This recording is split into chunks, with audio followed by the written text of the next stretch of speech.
Semana que vem, na próxima semana, Braddock Show vai receber um timaço de deputados federais. Marcos Polon, Bia Kicis, Ricardo Salles e Mário Frias vão participar do Braddock Show na semana que vem. E tem mais. Dia 6 de maio, Guilherme Fiuza participando pela primeira vez do Braddock Show.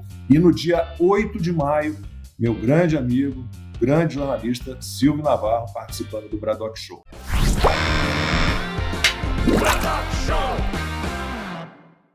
Porque agora a gente tem vários temas aí, várias pautas ligadas à situação econômica, né? E a gente sabe o quanto a economia é importante na sustentação de um governo, numa eleição. E o governador de Goiás, o Ronaldo Caiado, ele participou do mesmo evento, né, com empresários, que recebeu o José Dirceu. Né? E o que o Caiado disse? Que a política fiscal do Lula é um desastre, que a mudança na meta de superávit primário é uma piada. E mais um pouco da fala do Caiado, ele disse: se você quer ver um desastre, acompanhe o que está acontecendo no âmbito fiscal. É o maior déficit que nós já vimos na história do país. Gerson, uma gastança sem fim e o Lula querendo estatizar tudo, né? Ele quer interferir até em empresas privatizadas há muito tempo, como a Vale, né? E as estatais usadas politicamente, porque a lei das estatais está lá suspensa por liminar do Lewandowski, ainda na época do Supremo, as estatais com lucros em queda.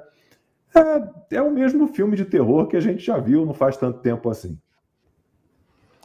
Pois é, mas você veja que coisa interessante. Você tocou nessa liminar do Lewandowski, que derrubou uma decisão do Congresso Nacional, na época do governo Temer, que foi feita como remédio, ou seja, era o instrumento normal do presidente tampão ali entre o impeachment da Dilma e a nova eleição, e ele percebeu o absurdo que era a instrumentalização das estatais politicamente, e que estavam todas em prejuízo e com um rombo gigantesco no orçamento, inclusive para prejuízo dos próprios funcionários. Você sabe que essa semana eu conversei com uma pessoa da alta direção dos Correios e que me falava como era a gestão da época ali do general Floriano Peixoto, meu amigo pessoal, inclusive trabalhamos juntos ali no gerenciamento da crise do Haiti, e ele recebeu a missão do presidente de preparar a empresa para a privatização.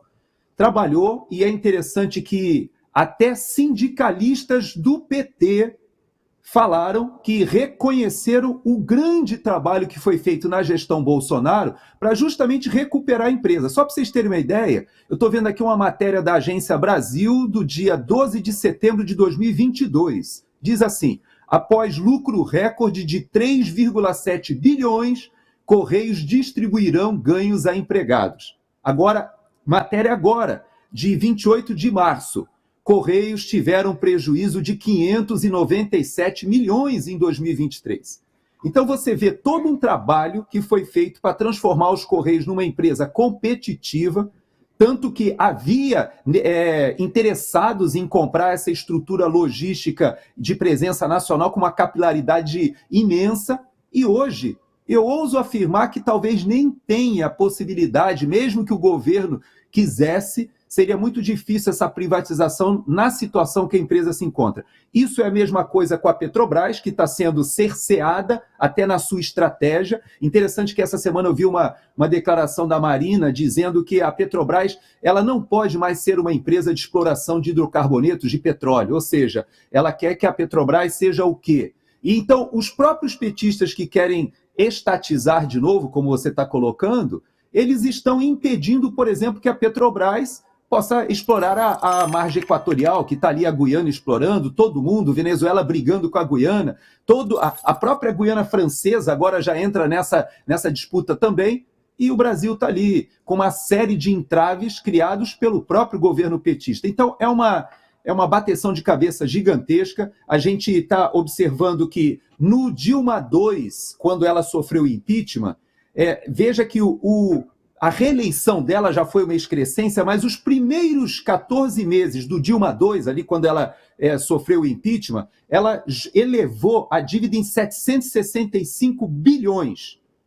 No governo Bolsonaro, os primeiros 14 meses, ele elevou a dívida em 339 bilhões. Herdou do Temer uma situação já amenizada, mas ainda complexa. Sabe quanto que foi agora os primeiros 14 meses do governo Lula? 1 trilhão e 77 bilhões o aumento da dívida bruta, subindo somente nesse período. Não tem, como a Fabi falou, não precisa ser um grande economista, não preciso nem ter os conhecimentos do Rodrigo Constantino sobre economia para chegar à conclusão de que não vai dar certo. Não tem como dar certo. E 79% dos brasileiros já disseram em pesquisa que estão percebendo a inflação de volta, né? Então, desse jeito, os juros não podem cair, não tem como. Né? Mesmo com alguém sério como Roberto Campos Neto na presidência do Banco Central, não tem como cair, porque ele está ali para evitar o aumento da inflação, né? Só que ele sai no fim do ano. Né? E se dependesse do Lula, a taxa de juros cairia na canetada. Né? E ele não citou diretamente, não citou o nome do Roberto Campos Neto, mas o Lula disse de novo: não posso ficar lamentando aquilo que eu não controlo, porque ele gostaria de controlar. E aí tem outro agravante, Consta, que a gente falou no 4x4, né, que é o IBGE. A gente tem ali alguém como o Márcio Porma na presidência do IBGE. Ele vai apresentar números reais sobre a economia brasileira. Bom, o mapa mundi do IBGE já botou o Brasil ali no centro do mundo, dividiu a Ásia e a Oceania em duas e ficamos assim. Então tem isso. Roberto Campos Neto saindo no fim do ano, né, e o Márcio Porma no IBGE. Uma situação muito delicada. Lacombe, logo no começo desse desgoverno, eu brincava nas minhas lives para o meu público falando o seguinte: não se desespere agora. Por quê? Porque se hoje está ruim, amanhã vai estar pior e depois de amanhã muito pior. Então, dilua no tempo o desespero. Né? A gente tem que conseguir, de alguma forma, atravessar isso. Mais ou menos o que eu falava na época da Dilma. Eu fazia palestras, petit comitê para empresários e tudo. Alguns até me procuravam depois. Então, você acha que eu tinha que vender meu negócio? Teve por exemplo, que era dono de uma rede de salões de beleza, salão de beleza no Rio, uma marca até forte. Você acha que eu devo vender? Então, eu falei, você está pedindo um conselho muito pessoal. O que eu posso te falar vai degringolar. Enquanto a capa da Economist coloca o Cristo Redentor alçando voo, eu estou te falando o seguinte: vai dar tudo errado. Vai dar tudo errado. Não tem como ser diferente. Então, agora eu digo a mesma coisa. Tudo que hoje ajuda a segurar o caos, a inércia que veio da casa arrumada do Paulo Guedes com Bolsonaro, o Roberto Campos Neto tentando segurar ali a parte monetária, tudo isso vai piorar. O IBGE com o Pockmann quebrando de vez o termômetro para curar a febre, que é a falta de credibilidade total nos medidores. É o que aconteceu com a Argentina lulista. Né? Então, não dá para esperar nada diferente de uma catástrofe. Quando eu falo isso, eu acho engraçado algumas pessoas falarem: você é muito alarmista, você é muito pessimista. Meu Deus do céu, é só olhar quem são as pessoas. É o mesmo bigodudo que festejava controle de preços no plano cruzado e substituição dos importados pela nacionalização da Cobra e companhia, é o cara que está no BNDES assinando cheque para empresário, para voltar a fazer os campeões nacionais e tudo. Porra, a JBS está feliz. E você acha que o povo vai ficar feliz? Não vai lá. Então, tem que entender o mínimo de economia, e concordo 100% com o Gerson. Não é preciso ser nenhum economista, não. Basta saber fazer conta básica, assim, básica. Tipo, 2 mais 2 é 5 ou 4. Se o cara acertar essa questão, ele sabe que vai dar tudo errado. De segunda a sexta, às 20 horas, horário de Brasília.